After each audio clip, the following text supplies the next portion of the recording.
আসসালামু আলাইকুম রহমতুল্লাহি বারাকাতু। সবার উদ্দেশ্যে একটি কথা বলতে চাই।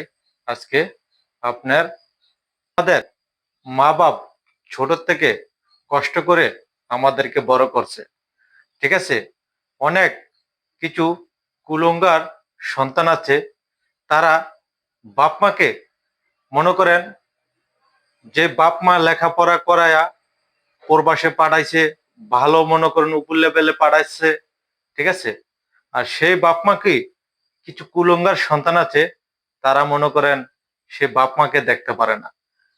একটা করে বিয়ে, বিয়ে করিয়া ওই যে কালনাগিনীর ফান্দে পড়বে, ঠিক আছে, ওই ফান্দে পড়ার সময়ই দেখবেন সে বাপ মাকে ভুলে গেছে অটোমেটিক, ঠিক আছে।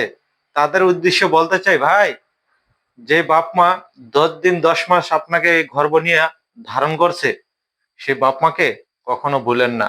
আল্লাহর আরশ পর্যন্ত কাঁপবে, ঠিক আছে। বাপ মাকে স্যালুট করেন আগে, ঠিক আছে। ভালো থাকবেন সবাই।